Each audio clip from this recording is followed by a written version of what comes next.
বিদ্রোহী তৃণমূল কংগ্রেসীরা পড়তে পারে আইনি বেড়াজালে।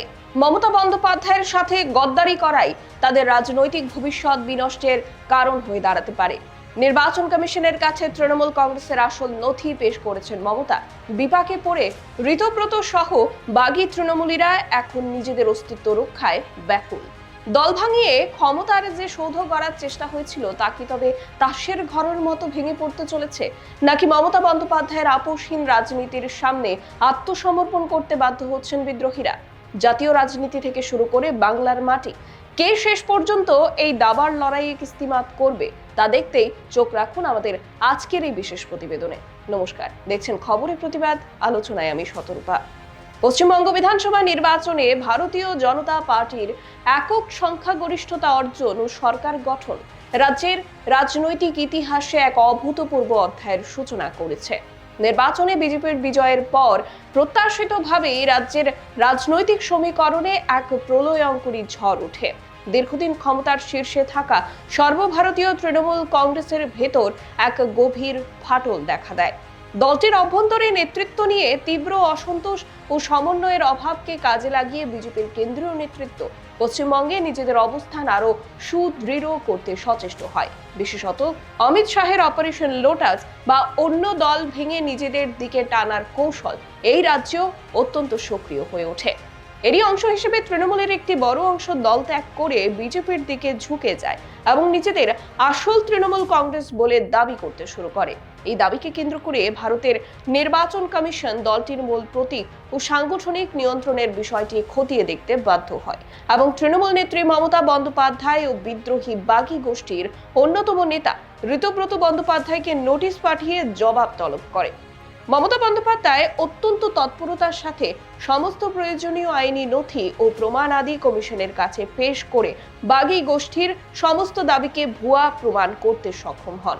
এর ফলে বিদ্রোহীরা আইনি ও সাংগঠনিকভাবে চরম বিপাকে পড়ে, কারণ তাদের কাছে দলের মূল নিয়ন্ত্রণ ও নথিপত্রের কোনো বৈধ ভিত্তি ছিল না।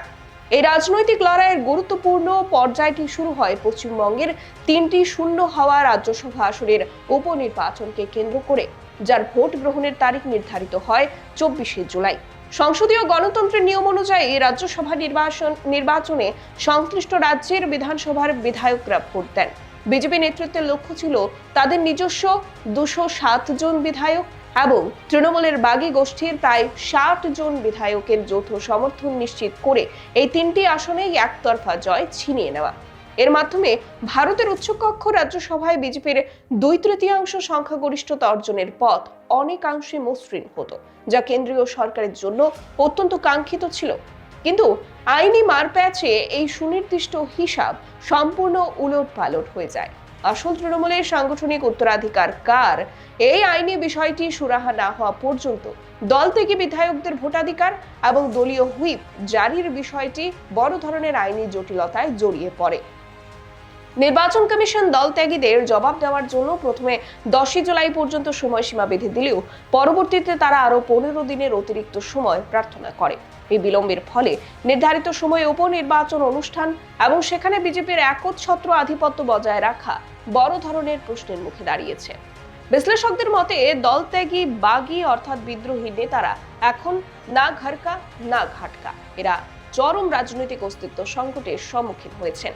তৃণমূলের প্রবীণ নেতা তথা বাগী গোষ্ঠীর অন্যতম প্রধান মুখ রবীন্দ্রনাথ ঘোষের একটি সাম্প্রতিক চাঞ্চল্যকর বক্তব্যই জল্পনাকে আরো জোরদার করেছে। বাগী নেতাদের পক্ষ থেকে শর্ত দেওয়া হয়েছে যে যদি দলীয় সংগঠনে অভিষেক বন্দ্যোপাধ্যায়ের একাধিপত্য হ্রাস করে তাকে সক্রিয় রাজনীতি থেকে কিছুটা দূরে রাখা হয়, তবে তারা পুনরায় মূল তৃণমূলে ফিরে আসতে প্রস্তুত। তবে রাজনৈতিকভাবে অত্যন্ত পোর খাওয়া ও আপোষহীন নেত্রী মমতা বন্দ্যোপাধ্যায় এই মুহূর্তে কোনো ধরনের আপোষ বা নমনীয়তা দেখাতে নারাজ। তিনি নির্বাচন কমিশনকে কড়া চিঠি দিয়ে স্পষ্ট জানিয়ে দিয়েছেন যে বাগী গোষ্ঠীকে আর কোনো অতিরিক্ত সময় দেওয়া সমীচীন নয় এবং আইন অনুযায়ী তাদের বিধায়ক পদ অবিলম্বে বাতিল করা প্রয়োজন। এই সংকটের প্রভাব কেবল পশ্চিমবঙ্গের সীমানার মধ্যেই সীমাবদ্ধ নেই, বরং তা ভারতের জাতীয় রাজনীতির গতি প্রকৃতিকেও গভীরভাবে প্রভাবিত করছে। নরেন্দ্র মোদী ও অমিত শাহের নেতৃত্বাধীন কেন্দ্রীয় বিজেপি সরকার আসন্ন সংসদীয় বাদল অধিবেশনের আগেই রাজ্যসভায় 2/3 সংখ্যাগরিষ্ঠতা অর্জন করতে মরিয়া। কারণ দেশের ভবিষ্যৎ রাজনীতির মোড় ঘুরিয়ে দিতে পারে এমন কিছু অত্যন্ত সংবেদনশীল বিল, যেমন পরিসীমন বিল বা ডিলিমিটেশন বিল অনায়াসে পাশ করিয়ে নেওয়ার জন্য উচ্চকক্ষে এই সংখ্যাগরিষ্ঠতা অত্যন্ত জরুরি। কিন্তু জাতীয় স্তরে বিজেপির এই পরিকল্পনা একের পর এক বড় ধাক্কা খাচ্ছে। উদাহরণস্বরূপ, দক্ষিণ ভারতের অন্যতম শক্তিশালী দল ডিএমকের 22 জন সাংসদ এই পরিসীমন বিলে বিজেপি নেতৃত্বাধীন এনডিএ জোটকে সমর্থন করতে পরিষ্কার ভাষায় অস্বীকৃতি জানিয়েছেন এবং তারা জাতীয় স্তরে বিরোধী ইন্ডিয়া জোটের সাথে নিবিড় যোগাযোগ বজায় রাখছেন। সমান্তরালভাবে মহারাষ্ট্রে শরদ পাওয়ারের নেতৃত্বাধীন শিবিরের সাংসদরাও বিজেপির সাথে কোনো ধরনের সমঝোতা বা একীভূতকরণে যেতে পুরোপুরি অসম্মত।